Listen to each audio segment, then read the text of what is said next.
Se você é criativo, empreendedor e está descobrindo talvez na marra como é virar gestor, seja muito bem-vindo ao Fala Firma.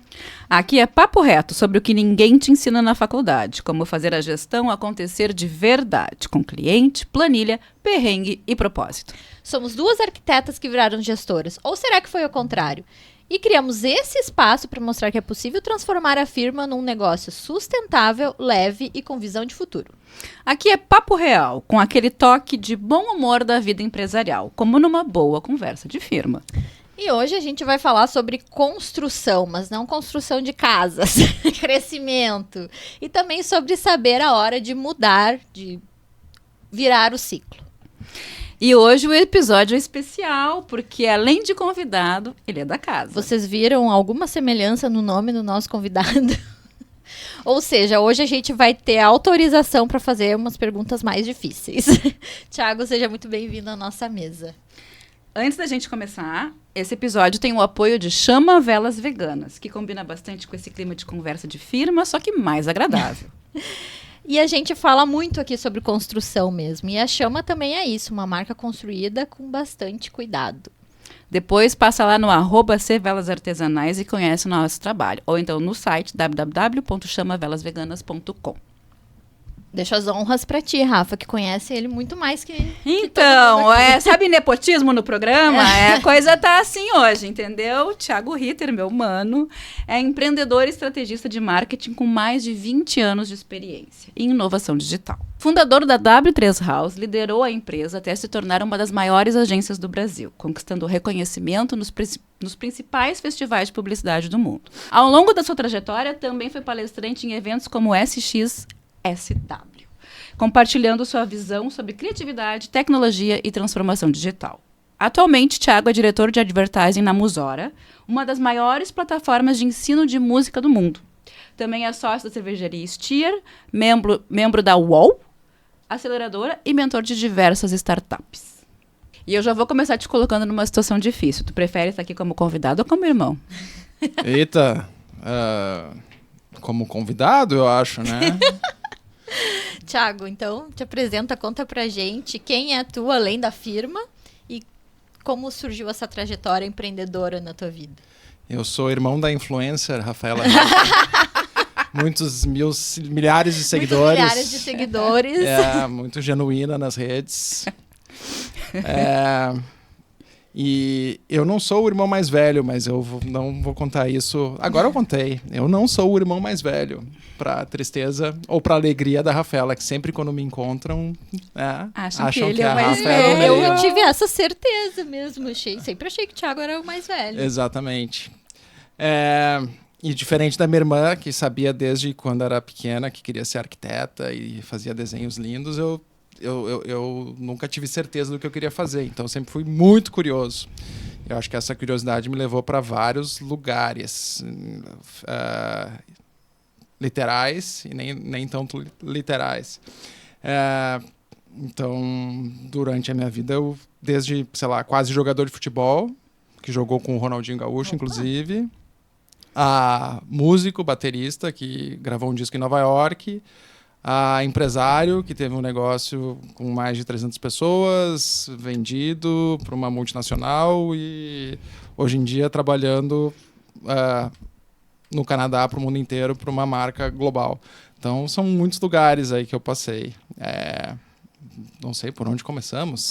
Pelo início. Começa falando do Ronaldinho, começa com a tua trajetória lá de jogador no Grêmio. Uma das coisas que eu tenho que abrir o parênteses aqui é sobre essa questão empreendedora dessa família Ritter, né?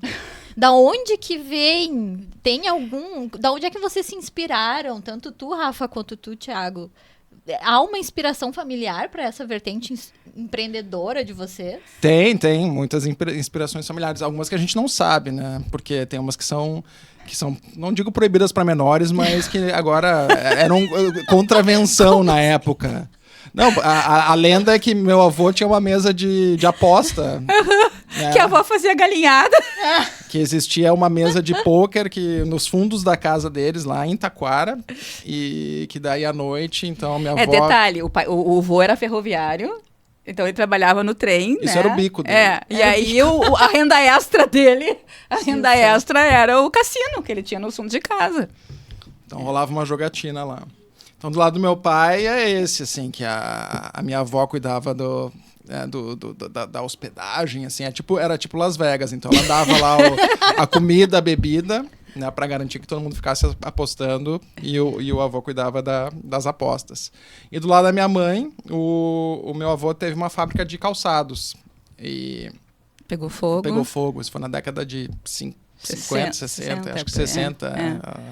A nossa mãe era pequena. Mas, então, assim, dos avós vem mais, que os nossos pais, eles... Eram funcionários públicos. Eu acho que a Rafa até contou isso no nosso primeiro episódio, que dos pais essa veia empreendedora não veio, mas com certeza... Mas veio, não veio a veia empreendedora diretamente, mas veio sempre o impulso, né? Sim. Pra gente ir. Também né? não fica então, parado. Né? Eu contei já no episódio, acho que no primeiro episódio, que quando eu me formei, eu não sabia se eu tinha surgido uma oportunidade de eu me empregar numa loja, me lembro, uma loja de móveis planejados, e era uma proposta muito boa, que o cara oferecia até a Unimed na época, assim, sabe? E eu fiquei muito tentada, e aí o pai disse, não, tu continua com o teu escritório, tu já tá com os teus clientes, então toca a ficha. Então, acho que esse apoio a gente sempre teve. Mas, bom, o meu pai também tinha uns negócios paralelos de editoriais, então, enfim, todo mundo acabava fazendo algumas coisas, né, mais dentro da lei do que o nosso avô lá. Eu queria muito ter visto essa jogatina. Mas foi uma coisa meio...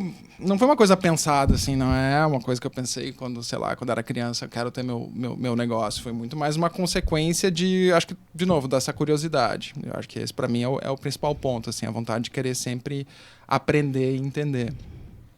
E, então, isso desde os esportes, lá quando eu era pequeno, que eu tentei praticar natação, vôlei, ginástica olímpica, tênis. Daí, no futebol, me encontrei um pouco mais, daí joguei até a adolescência, lá na base do Grêmio, onde fiz, né, amigos importantes. A Ronaldinho Gaúcho já almoçou lá em casa, viu? Ai, que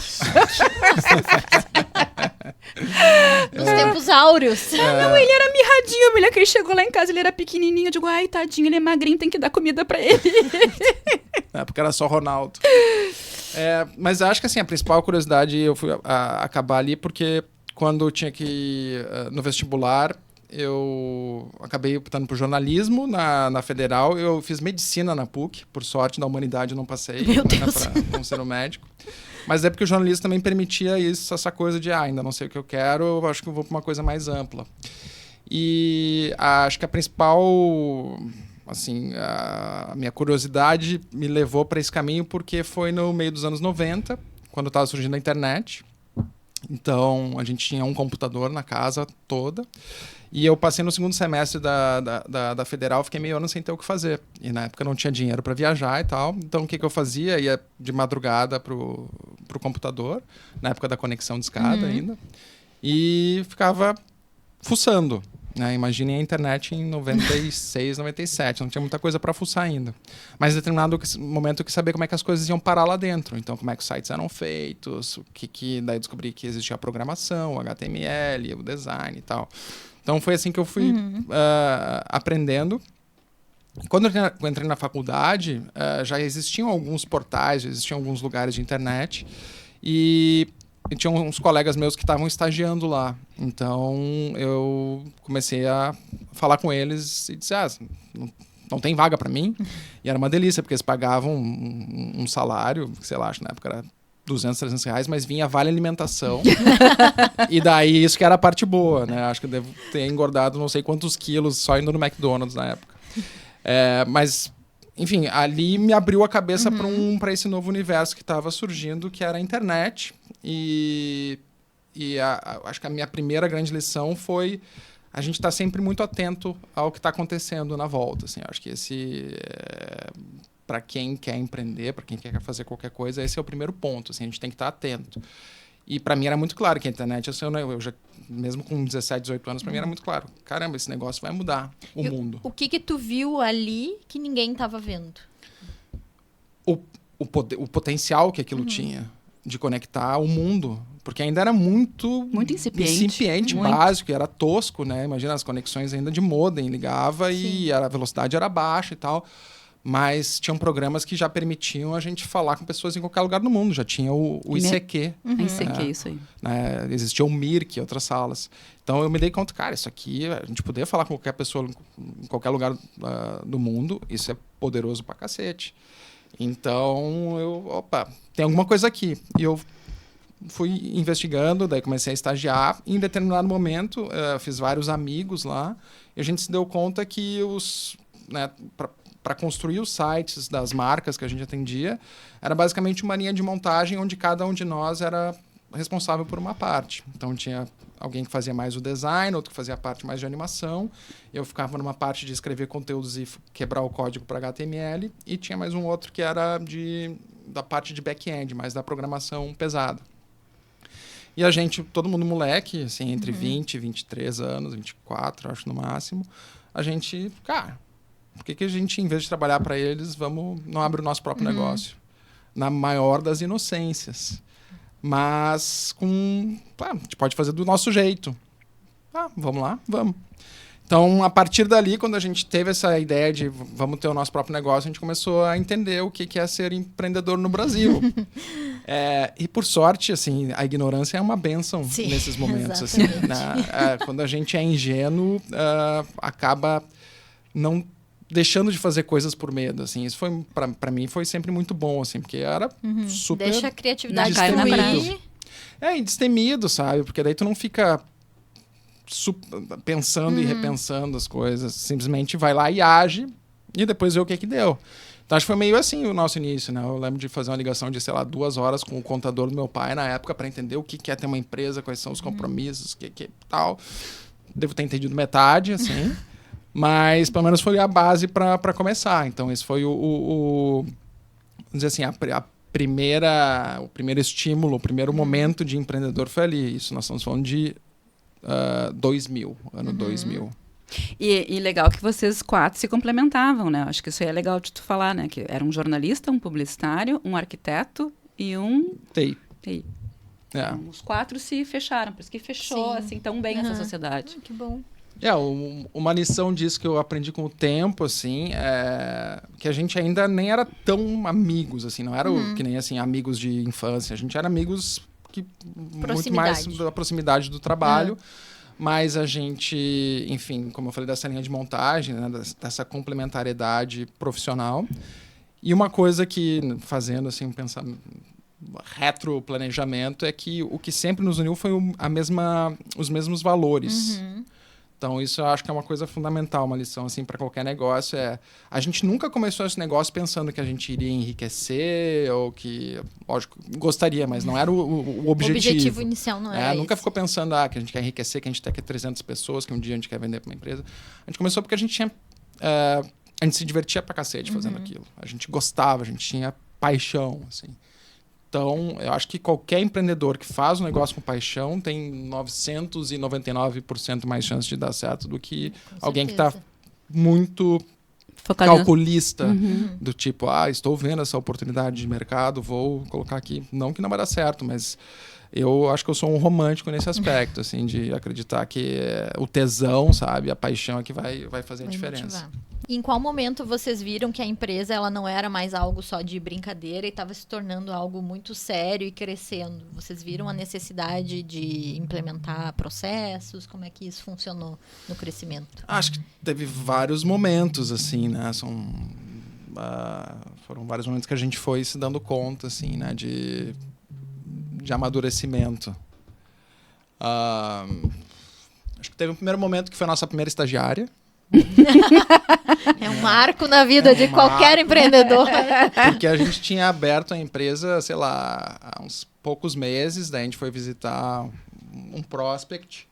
E nesse prospect, a estagiária, né, dessa empresa falou conosco, assim, ela viu a nossa apresentação do que a gente era o negócio, e ela ficou encantada e ela pediu vaga de estágio. E a gente, eu era estagiário há poucos meses, né? Então, para mim, foi meio que um primeiro choque, assim, caramba, tem alguém querendo um estágio na nossa empresa.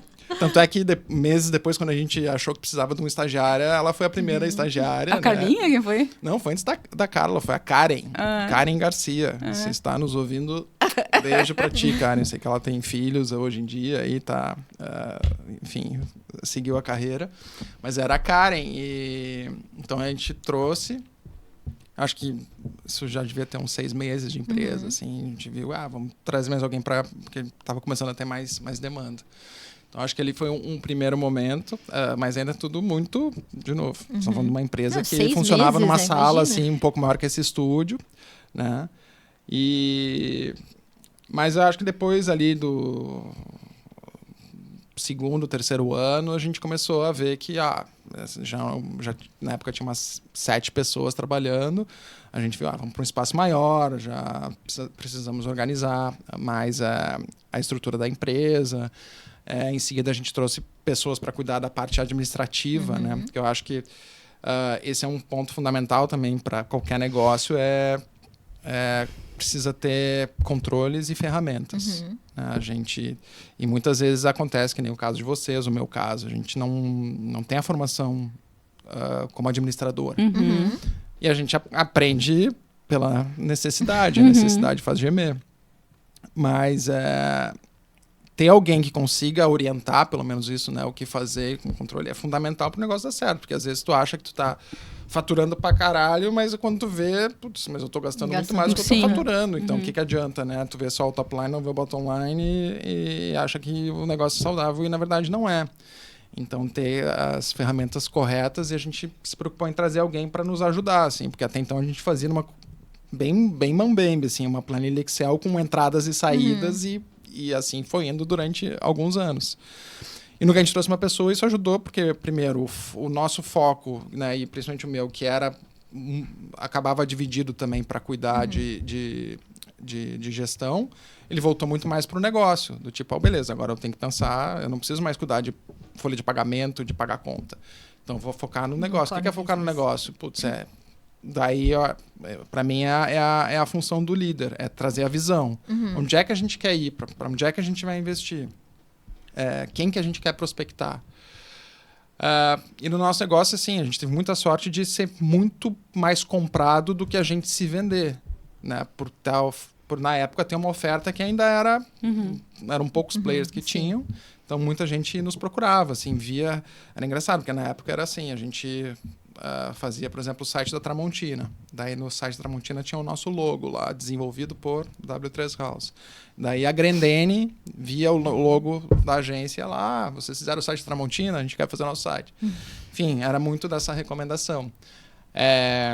Mas em determinado momento a gente precisou, né, ok, a gente foi comprado, agora está na hora de começar a ir atrás de quem a gente quer, nos budgets maiores e tal. Então teve vários momentos, né? Acho que teve esse da primeira estagiária, de trazer uma pessoa para organizar, até para mim o mais importante foi quando a gente decidiu sair de Porto Alegre, né? E ampliar o nosso horizonte. Que, putz, isso é uma coisa que eu recomendo para qualquer empreendedor, qualquer pessoa, assim, conseguir ter uma visão de fora, né, da nossa aldeia, ela é muito importante, porque a gente vê um monte de coisas que a gente tem de bom, mas a gente também vê um monte de coisas que a gente tem de não tão bom assim. E isso ajuda, para nós foi fundamental ir para São Paulo para poder crescer.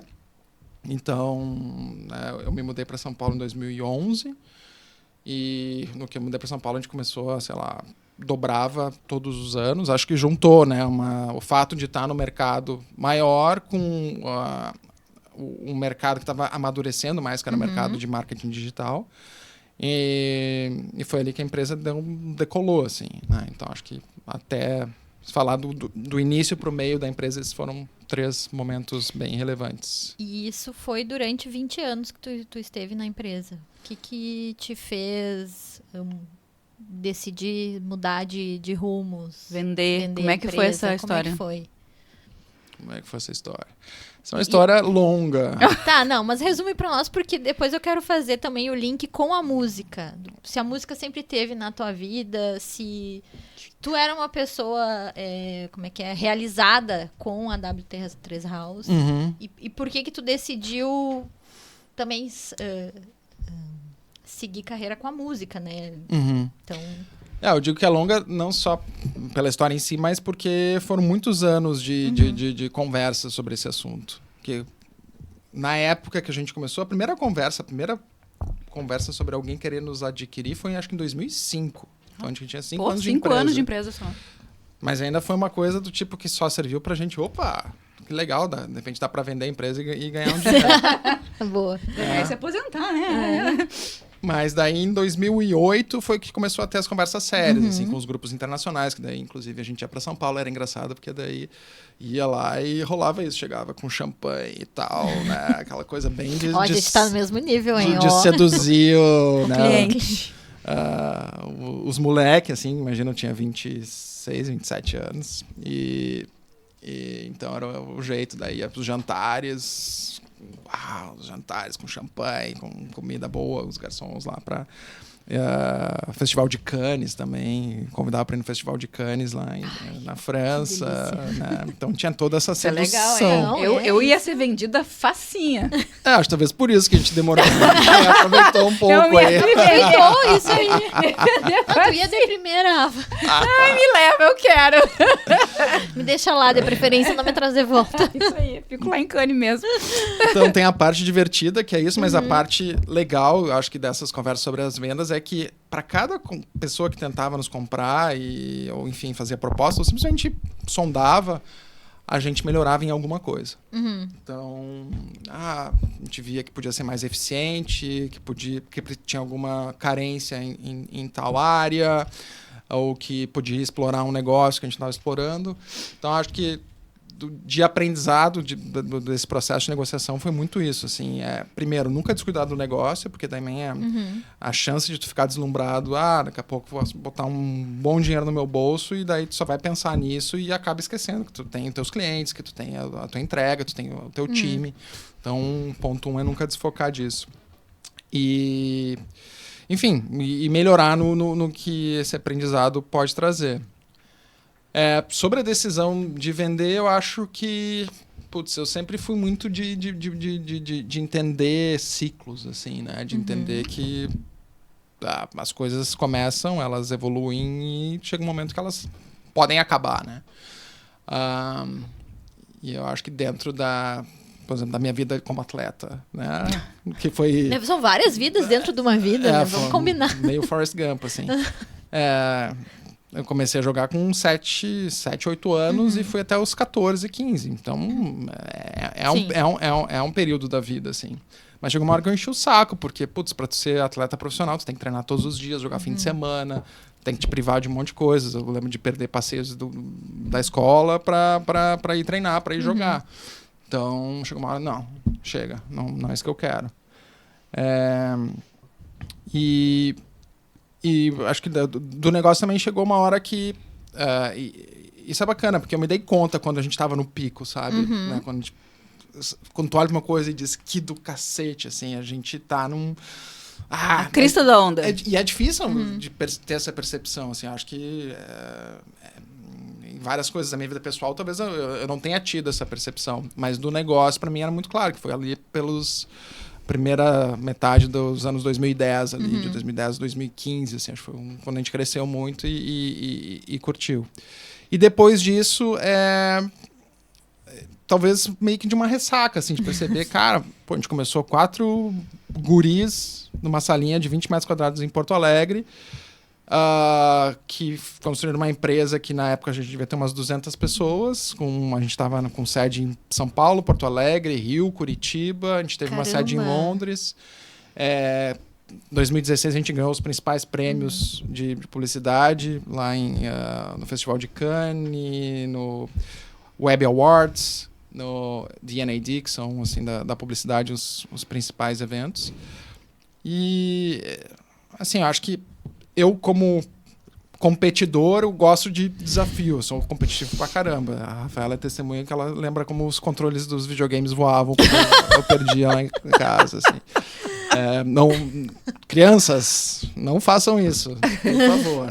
Então, Estela, por favor, nunca me cobrem disso. Mas eu sempre fui competitivo e gostava de ter metas. E daí meio que, putz, a gente cresceu. Chegou uma hora que Deu. Bate um Eu acho que vazio. isso é de família também, porque a Rafa tem um pouco dessa inquietação do tipo, eu tenho aquela ânsia de conseguir chegar. Tá, e depois que eu conseguir chegar, qual é o próximo desafio? É, isso aí. Isso também é de família, né? É tipo os pinguins do Madagascar, sabe? Eles querem muito ir pra Antártida, eles chegam lá Tá, e agora? E agora? Mas eu acho que pra mim foi... É super pessoal o que eu tô dizendo, mas pra mim foi isso. De chegar e meio que...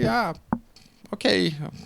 E aí foi um depois? consenso entre vocês, daí no caso eram vocês três já, né? Mas foi um consenso? Como é que essa decisão saiu, assim? No nosso caso, acabou que todo mundo, de alguma forma, foi tendo outros focos também, assim, né? Então, no caso, o primeiro dos sócios saiu já em 2009, que ele foi quem foi para o Rodrigo Calduro, que foi para Londres, onde ele abriu o nosso escritório. E ele resolveu ficar pela Europa, e chegou um momento onde a Europa começou a ficar em crise, o Brasil estava bombando, e a gente optou por fechar o escritório, ele saiu. Daí depois o Chico, que é um artista, ilustrador, assim, super talentoso, também acabava que o mundo corporativo não era a vida dele. Não era a caixinha assim, dele. né? Então ele já tinha saído num sabático e já estava um pouco mais afastado. O Alessandro sempre gostou mais da parte... Nunca foi empreender, não era muito o negócio dele, assim. Ele sempre foi um cara mais de gostar do time, de meter a mão na massa. E eu tava já meio que, agora eu... Qual é o próximo? Exato, o que eu vou fazer? Enchi. Tava com filhos pequenos, assim, também com desejo de morar fora e explorar, morar mais tempo fora. E achava que era hora de realizar o investimento de 20 e poucos anos, né, vendendo e, enfim, né, realizando, tirando o risco quando a gente está fazendo uma saída do negócio. Então, foi isso. Daí, finalmente, depois de várias conversas de champanhes e tal, a gente acabou cedendo. Exato. Ai, coisa boa. E conta, então, sobre a música na tua vida. Música na minha vida. Porque tem a outra face, que tu toca bateria e tu não disse isso pra nós ainda. Então, além de jogador de futebol, também é música. Era um né? inferno essa bateria. Nossa senhora do pouco. 2000, meus pais se mudaram pro apartamento que eles estão hoje, que é um apartamento de cobertura, e aí ele fez um quarto no andar de cima pra ele. Que ele tinha o quarto devia, sei lá, ter 3 metros quadrados, era muito pequeno aquele quarto. E ele botou a bateria dele lá, era um inferno. Na praia ele tinha uma bateria também. Era um inferno, enfim, mas vamos lá. Mas eu fui muito inovador, porque eu ajudei a Rafaela a fazer um desenho de uma coisa que não era muito habitual. É a cama que ele guardava a bateria. Ele gosta de comer. Porque na época não existia projeto de cama com storage baú. embaixo. Exato, cama baú. E eu disse pra Rafa, nós vamos desenhar uma cama onde minha bateria vai caber aqui embaixo. Olha só. Foi isso. Nós Quase um 2000. beliche, mas Era foi quase um beliche, mas cabia a bateria embaixo. O objetivo era caber nos 3 metros quadrados. Exatamente, E aí, missão cumprida, tinha a bateria lá. Acho que a música também faz parte dessa curiosidade, assim, do lance ser curioso, de gostar. Sempre tive uma coisa com bateria, né? Então eu fiz aula lá pelos 14, acho que quando eu saí da minha fase futebol, fui pra fase música. Tu tocou piano quando tu era pequeno, né? Eu fiz um ano de piano, mas era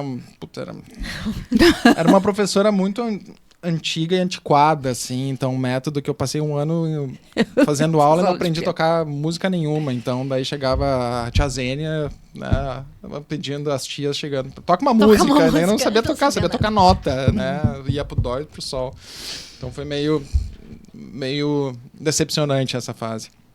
Mas daí eu comecei a tocar bateria e tive minhas bandas, assim, de colégio. E depois na faculdade uma banda que a gente tocou muito tempo, que daí foi quando realmente assim, sempre como hobby, né? A gente Todo mundo tinha seu trabalho, mas à noite a gente ensaiava e fim de semana a gente tocava em bares, tocou em muita festa, casamento, que era o Conjunto Musical Gilles. E então era sempre equilibrando também a paixão, né? Eu lembro que uma vez me convidaram para dar uma palestra em Chapecó e eu não cobrei nada de cachê, mas minha condição era, beleza, eu vou, mas vocês têm que conseguir um show para minha banda.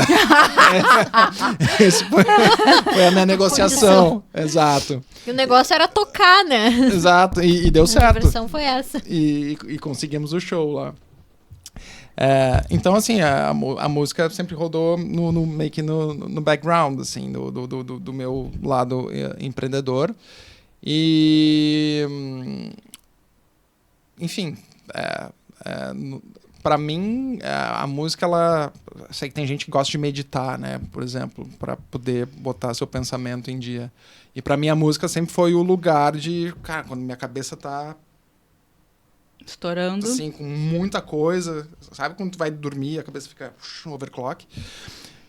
No momento que eu sento na bateria e começo a tocar, a minha atenção tá 100% ali. Então, acho que para qualquer instrumento, né? Uhum. E, então, a música para mim é essa válvula de escape também, né?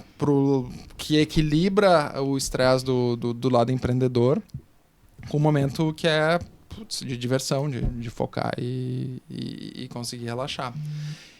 E, assim, hoje em dia eu trabalho com música, mas foi meio que um acidente, assim, não foi uma coisa planejada, sabe? Foi uma coincidência eu me mudei para Vancouver, né, e fui lá porque me apaixonei pela cidade. Para quem já esteve lá ou para quem tiver a oportunidade, é uma espécie do Rio de Janeiro, porque tem montanha, tem floresta, tem mar. E no primeiro mundo. Tudo funciona, tudo é lindo, não tem nada feio. Nada. Pra qualquer lado que tu olha é bonito. É beleza. E então me apaixonei por lá, fui. Então o plano era, vou ir com a minha família para um lugar que é legal. E fiz um MBA, então voltei a estudar depois de muitos anos na prática. Então também aprendi um pouco. Vi teorias de coisas que eu sabia na prática e vi coisas que a teoria tenta te ensinar e que eu sei que na prática não funciona. Mas, enfim, daí isso é um outro podcast. E deu a casualidade de uma plataforma de música que eu já acompanhava, que era o Drumeo, que é a principal plataforma de bateria no mundo hoje. Eu descobri que era baseada lá perto de Vancouver, no interior. E eu tinha acabado meu MBA e eu mandei uma mensagem para os caras. Olha só, eu sou baterista amador, mas tenho muita experiência com marketing. Tive minha empresa por mais de 20 anos, vendi ela, fiz minha saída. Quando a gente saiu já era um negócio, né, super próspero, com mais de 300 pessoas.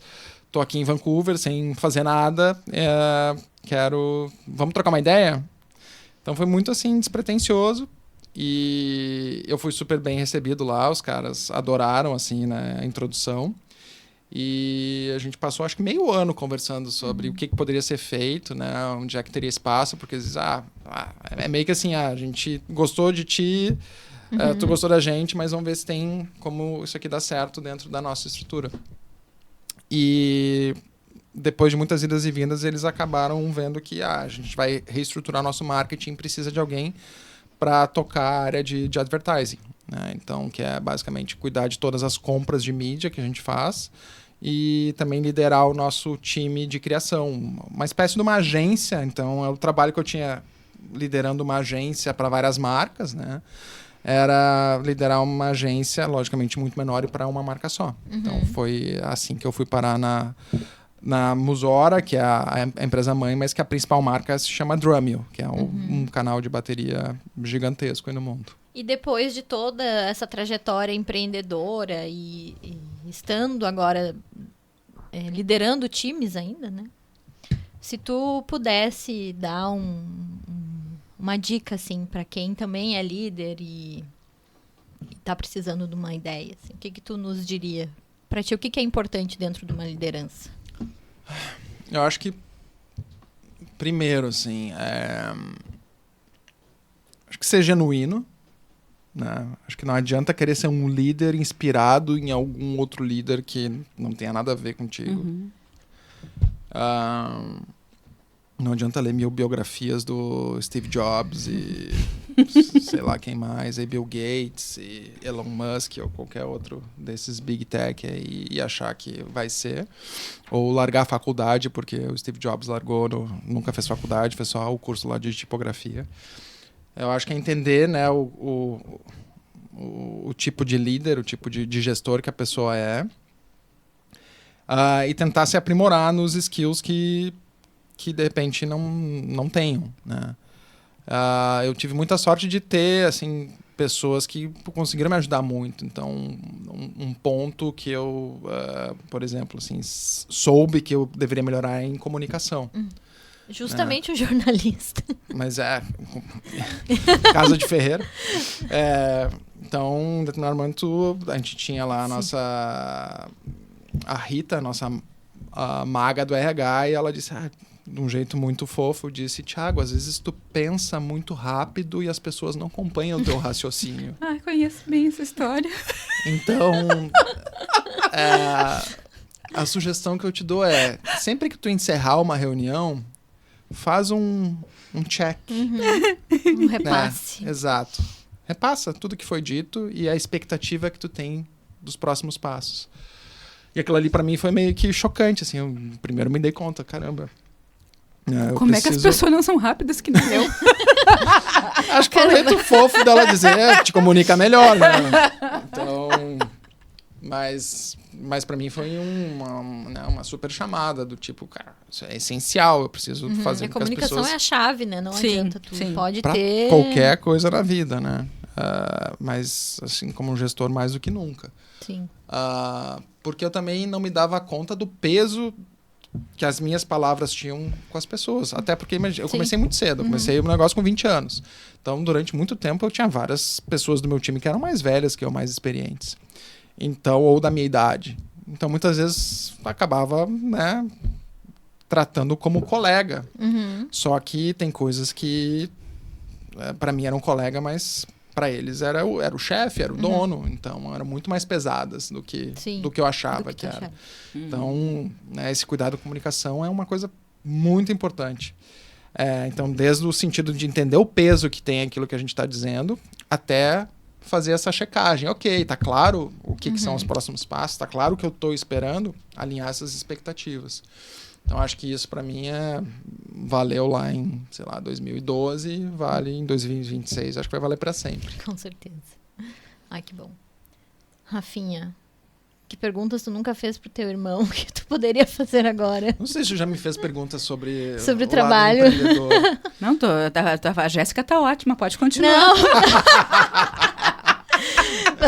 mas assim, tu diz que não costuma se inspirar muito em biografias, enfim, mas tu tem algum livro, algum podcast? Não é que eu não me inspiro, Tá. Eu digo, acho que eu não tento copiar. Eu Sim. acho que esse é o ponto, assim, de, o cara fez isso, vou fazer igual, porque é uma frase clichê, mas não existe fórmula, Sim. né? Acho que tu tem que tentar aprender, entender com os exemplos e adaptar à tua realidade. Mas... putz, acho que tem muita coisa legal mesmo, né, desses... acho que o próprio Steve Jobs. Acho que o do Steve Jobs, a coisa que eu acho mais legal é a capacidade que ele teve de dizer não para as coisas, sabe? Que isso é muito difícil. Então, a capacidade de ele ter um produto que é o líder, então... coisas malucas, o que eu vou dizer, que vai parecer, assim, hoje em dia bizarro, mas... no momento em que ele decide não ter mais drive de CD no notebook. Hoje em dia é meio idiota falar isso, mas parou de ter porque ele disse em algum momento que, cara, as coisas não vão precisar mais de mídia física, as coisas vão estar... Primeiro, as mídias físicas podem mudar, então primeiro foi pro flash drive, né, pro pendrive, e depois isso vai estar tudo na nuvem. E na época foi um negócio meio, o que ele tá fazendo? Tiro no pé. Então, acho que tem alguns aprendizados, assim, de que a gente pode ter com eles e que, de novo, aplica para nossa realidade. Teve um livro que eu li há alguns anos que eu acho muito legal, que é o No Rules Rules, que é A Regra Não Ter Regra, que é do fundador do Netflix. E que acho que é muito para assim, uma coisa que a gente vê é como as gerações são diferentes, né? A forma de gerir é muito diferente. E o negócio do Netflix é muito baseado numa gestão de autonomia total, né? De responsabilidade e autonomia. Então, acho que esse livro é muito legal para quem quer entender e quer construir um ambiente menos hierárquico, menos comando-controle e mais realmente colaborativo, né? Enfim, né? Comando-controle, daí... Tu comentou isso, até a gente fez um briefing, né, para montar o roteiro, e tu comentou sobre a questão da liderança sem hierarquia, pelo exemplo. Pelo né? exemplo. E tu acha que isso é só discurso ou funciona mesmo para ti? Acredito que tenha funcionado. Né? eu considero a minha jornada exitosa. Sim, com certeza. Não, mas assim, primeiro, tenta sempre contratar alguém mais inteligente que tu em pelo menos alguma área. Sim. Né? Eu acho que o lance deixar o ego de lado também, né? Pela complementariedade, assim, né? Tenta trazer alguém que vai te ensinar alguma coisa que tu não sabe. E sempre foi o meu né? Sempre me guiou isso. Eu acho que talvez tenha guiado desde a fundação da empresa, sabe? Então, tentar achar essa complementariedade e te cerca de pessoas inteligentes, porque se tu quer ser o mais inteligente, tu vai estar jogando contra o teu negócio, sabe? Traz alguém que vai te ensinar, ainda mais nesse mundo de hoje que, sério, a gente já está defasado sobre AI desde que começou esse programa. Sim. Alguma coisa em AI aconteceu e que a gente já está desatualizado, sabe? Eu acho que assim, um grande legado que eu tenho desses anos todos empreendendo é a quantidade de pessoas, de amigos que eu fiz e de coisas que eu aprendi com eles. Assim. E o Thiago tinha uma coisa que eles tinham, né? E eu tento também, acho que também é de família isso, esse negócio de... Se a gente cresce, todo mundo cresce junto. Eu acho que tinha muito isso, né? Na W3 também, assim, era uma coisa... A gente está ali na liderança, está crescendo, mas a empresa toda está crescendo. Não é uma coisa assim, só nós que somos os donos, nós é que vamos crescer. É uma coisa conjunta de ver todo mundo saindo bem. E eu acho que essa é a diferença do líder e do chefe, né? Sim, também. Que o líder inspira e o chefe cobra. Eu acho que essa que é a grande diferença. A gente teve programas para trazer várias pessoas importantes como sócios, né? Então, a gente começou com 4 sócios, quando a gente vendeu o negócio eram 9, se eu não me engano. Todas as pessoas que a gente foi dando ações, ou porque eu contei da W3, mas como empreendedor eu acabei tendo muitos outros capítulos. Assim, nós nem falamos da Steer, vamos falar rapidamente, que o nosso programa acho que já está também indo para os finalmente, mas fala daí da brincadeira da cerveja. Acho que o legal assim, ter tido um negócio que me deu estabilidade e foi bem sucedido é poder arriscar em outras frentes. Né? Porque eu sei que a chance de tu fazer um negócio e acertar de primeira é muito difícil. Eu tive um baita privilegiado de conseguir fazer isso. Mas daí, então, dentro do próprio negócio, a gente começou a criar umas spin-offs, né? Então, via oportunidades de repente tem uma entrega agora só de tecnologia para live commerce. Quem sabe a gente cria uma empresa disso. E a gente foi fazendo vários outros negócios. Então, quando a gente vendeu, já eram... acho que tinham 4 ou 5 negócios junto da W3. E investir em outras e diversificar, né? De novo, cerveja, que era uma paixão minha, cerveja artesanal. Foi um negócio que comecei a explorar mais desde 2006, quando eu fui para a Alemanha, que eu descobri que existia, além da cerveja Pilsen, né? Além da Skol, existe vida além da Skol. E daí com o meu tio, que acho que é um exemplo também do que a gente estava falando de complementaridade. Meu tio, que é um engenheiro de produção, com a esposa dele, que tem experiência comercial, comigo, tinha experiência em beber, em ter um negócio, e com o Macedo, que era meu sócio na cervejaria, que também era um bebedor ativo e um cara muito bom de mídia. Então a gente começou a ter uma cervejaria que começou num fundo de quintal, e que hoje já tem uma produção considerável. Aí, ano passado, acho que a gente vendeu em torno Tá vendendo pro Zafari, só isso que eu digo. Isso. Tá vendendo pro Zafari. Mas não trouxe nenhuma garrafinha pra nós. Já fica a cobrança aqui pro próximo. Porque dizem que não convém misturar os... Pois é. Não, mas vamos mandar uma caixa de Steer pra cá. Oba! No próximo programa. Assim, a Steer foi legal porque é um outro mundo, né? Uma coisa é trabalhar com serviço, outra coisa é trabalhar com indústria. E eu tô sempre aprendendo ali, né? sobre tudo, né? Desde a parte tributária, que é essa eu não desejo pra ninguém. Série tributar, a indústria é surreal.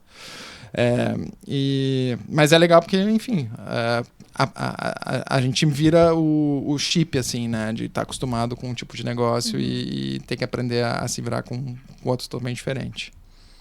As gurias que a gente entrevistou no nosso primeiro episódio, a Ana e a Nalu, também falaram isso, né? Porque elas começaram a criar produtos também dentro do negócio delas.